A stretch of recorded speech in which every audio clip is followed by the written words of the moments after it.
Welcome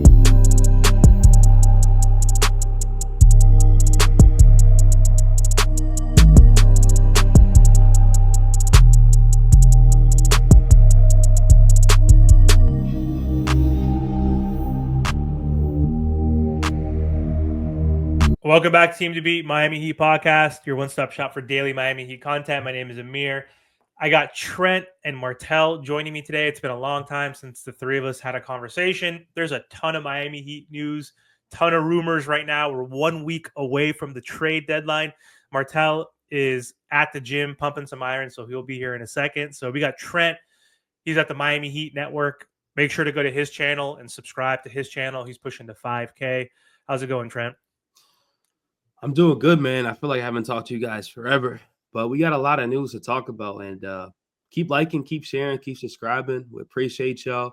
All three of our channels are growing drastically, and we couldn't do without you guys. So yeah, thank you so much. And yeah, when Martel gets here, obviously he'll promote his pod, but he's at the Miami Heat Zone podcast. He's pushing to 6K, so don't forget to subscribe to his channel as well. So a ton of news, but the most recent thing that I saw pop up on Twitter, which was interesting, which is not related to trades, not related to De'Aaron Fox and Jimmy, which we'll obviously get into in this episode. But Terry Rozier, there was an article from the Wall Street Journal that said, breaking news, federal prosecutors are investigating whether Terry Rozier manipulated his performance in 2023 as part of an illegal sports betting scheme. So basically they were saying, did he point shave? Did he lose on purpose? Did he play on like shitty on purpose? Did he fake an injury so that he could prevent the Charlotte Hornets from winning a game so that whatever organization won a bet? And so that is news to me. I just saw this recently, and that's kind of wild. So this is while he was on the Charlotte Hornets. It looks like the 2022-2023 season. Did you see that? And do you have any updates or any information around that? Yeah, I just seen that. But then after us just talking about it, right? Because federal prosecutors have been investigating NBA player Terry Rozier.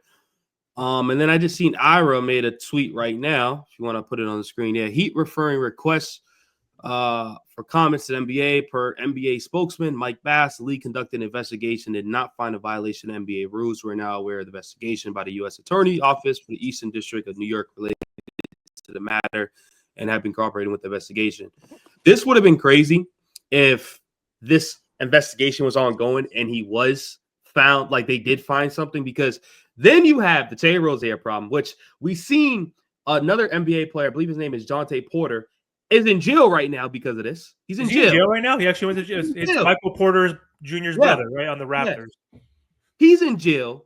So if we had to deal with another messy situation involving Terry with the Jimmy Butler talk and the De'Aaron Fox and everything else that's going on, this would have been one of the most distraction seasons in the world that I can possibly think of being a Miami Heat fan. So I'm glad everything was well. We can stop talking about this Terry Rozier. What we could do is Terry Rozier needs to step up. He did play good yesterday against the Cavaliers, but we need that consistently. And I'm just going to criticize his basketball play. All this investigation stuff is done and over. He's found non-guilty, so that's good. But wait, hold on, though. It did say, I believe, that the state attorney in New York, they're still looking into it. I think he beat like half of the process, I believe, if I read the report correctly. I mean, yeah. What was the allegation, though? Did he fake an injury? Like, because Trent, you showed me his game log, right? Like, he was cooking, just manipulating his play, which, think about it. You know how many people right now, they DM all these different sports people and say, yo, you just messed up my parlay? So, obviously, I'm not saying that Terry Rozier has done this, but I know for sure it's going on right now. We don't even talk about the underground gambling that goes on in sports that all these players are involved of to some degree. Dude, I grew up in the 90s in Fresno, and my dad was a professor at Fresno State, so I got to go to a lot of games growing up. There was our starting point guard in college, Dominic Young, took bribes from some dude to point shave and lose a game. He was our starting point guard. He was averaging like 12, 13 points a game. He was chucking up horrible shots, missing on purpose, not playing defense, so that this guy could win his bet in Vegas. So I've seen it firsthand, which is hilarious at the college level, like, which I think is less severe than the NBA level. Like, that's crazy though, man. If he's actually involved, but yeah, people probably do this shit all the time. And you mentioned it. What's his name? Jonte Porter, or whatever the hell his name is. What an idiot, man. You're living basketball. You're living out your dream. You're one of a few that can actually say you played in the NBA and actually got minutes in a rotation. And you're Davis. 22 years old. You guys remember Big Baby Davis from the Celtics? Yeah, what did he do? I forgot. He's in jail, right? Plus, he's in jail not for the same thing. No, or like, was it some type of like fraud or something like that? It's fraud. It's fraud. Yeah. Crazy. It's fraud. But I don't get it. I don't get it, man. They must not be making as much money as we think if they're gambling for $20,000. And I don't know. I don't know. Trent, I would honestly say that it's a lot more than that. Like I said, it's more than just FanDuel and all these different things. But let's talk hoops real quick. What do you guys think about all these different trade rumors? Like about De'Aaron Fox. Zach LaVine could be moved. Bradley Beal could be moved. I know a lot of teams are saying, "Oh, well, we don't want Jimmy Butler." That's a lie. It's already been reported 15 teams have checked in on the Miami Heat. Allegedly, the Miami Heat have dropped their price. I don't believe anything until the deadline. I think that anything can be in play. But let me know what you guys think. I think you better not be traded by the deadline because I want to make more content about it every single day, obviously, as a Miami Heat content creator. So let's keep this up for 1 week exactly. We have 7 more days counting today. The De'Aaron Fox piece, Martel, Tyler's untouchable. Jovic is untouchable. Ware is untouchable. Jaime's untouchable. You look at Heat Twitter, and these Heat fans are so funny, man. Like, because De'Aaron Fox today, by the way, I made a video earlier, has a short list. Spurs are number 1. Obviously, he wants to play with Wemby. It'd be a good fit. That'd be amazing. But he also said the Heat and Rockets are other teams that he'd be open to. But it's funny. Like, everybody is saying, like, I won't even trade Jovic. I get the Kalel Ware piece. Like, I kind of get it because I can go either way, right? I could say, let's keep Kalel. I could be open to trading Kalel for Fox. He's a proven all-star, right? He's a proven commodity. People are saying no to Jovic. Could you imagine not throwing in Jovic for Fox? Like, Heat fans are so delusional. What do you think we can get him for?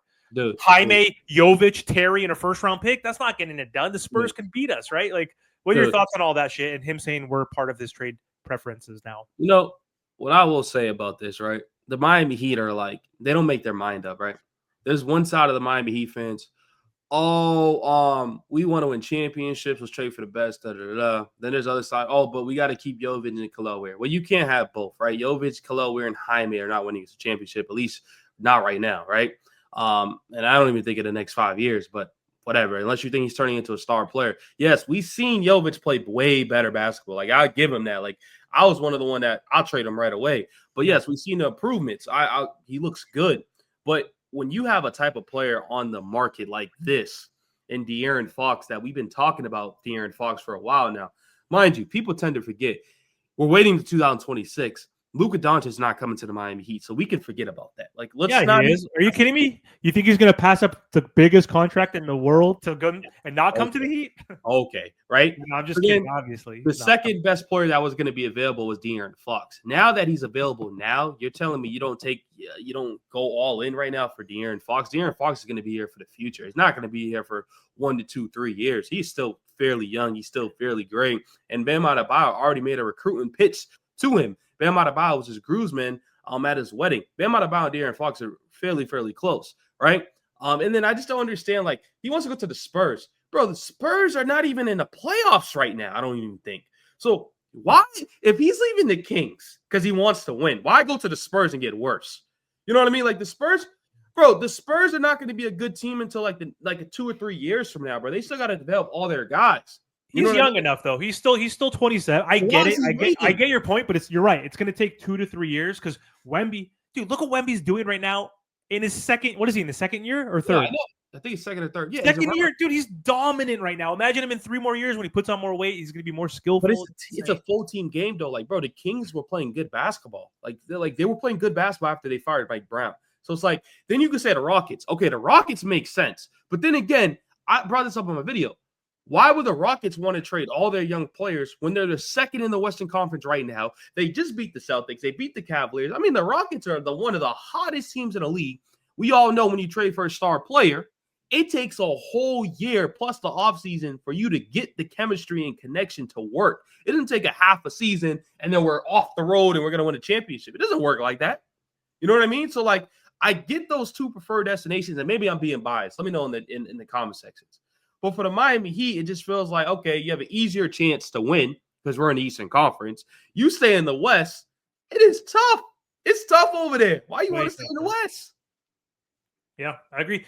And I don't care when people say like the city that you live in matters because you're on the road half of the year. NBA season 6 months, right? You're always on the road. Yeah, you're at home, but you're just chilling. You're not going out during the season, right? So who cares if you live in Minnesota, which sucks, or Cleveland, that sucks? Where do all these players live in the offseason? New York, Miami, LA, Houston, wherever, right? You get to choose where you live. So, but still, to some players, that's an incentive.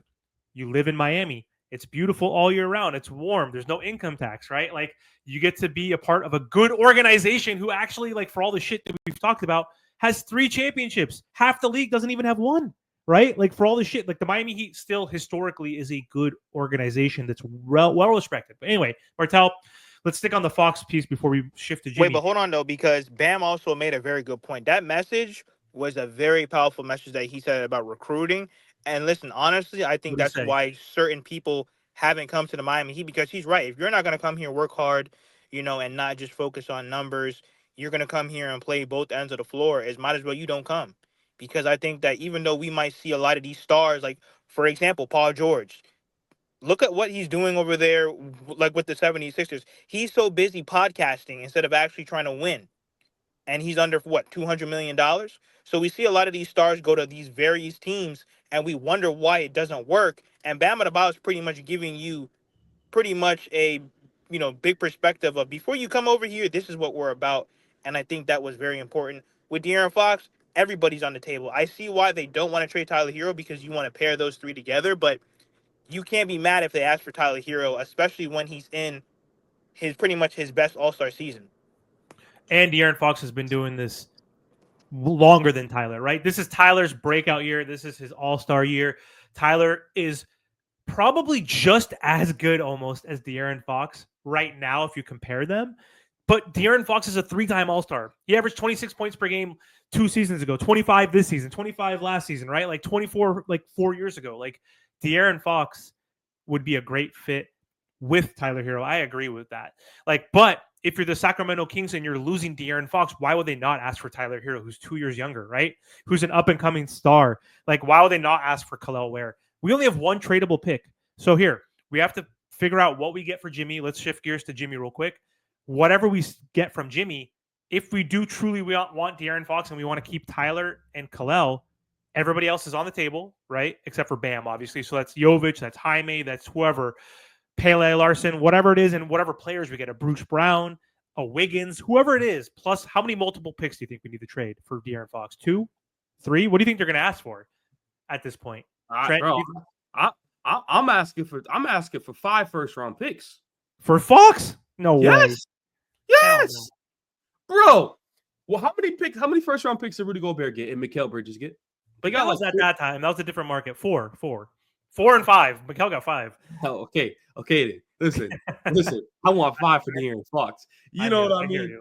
Now, 5 or 4 sounds good. But then again, they also said they want winning players. So it's like, if you're not going to get 5 first-round picks or 4 first-round picks or even 3 first-round picks if you want winning players. If you're going to get winning players in return, the most you probably get is like 2 first-round picks, if that. You're going to get a first-round pick, of course. But they want winning players because Sabonis is still over there. Malik Monk signed an extension. They recently just signed DeMar DeRozan. So it's not like they're going to go fully in tanking mode. They're not. So whatever trade they make, they're going to be like, okay, I want star players back. And that's why it's going to be tough for Heat, because they're going to ask for Tyler, like you said, because they're like, okay, Tyler, let's team him up with these other guys on the roster. You know what I mean? But you know what I want to bring up, Amir? Dude, the Kings had 2 elite point guards, De'Aaron Fox and Tyrese Halliburton. Possibly they're going to be both gone. Well, one's already gone, but that they both drafted. Yeah, you know what I mean, dude? That's insane. That's insane, man. But yeah, it's hard to get good point guards. It's fucking hard, right? Bro, we have no point guard. I want Lonzo Ball. This is how bad it is. I want Lonzo Ball. You know what I mean? But we can finish off the show talking about Jimmy Butler. Listen, this whole Jimmy Butler saga is fun for us, for content, right?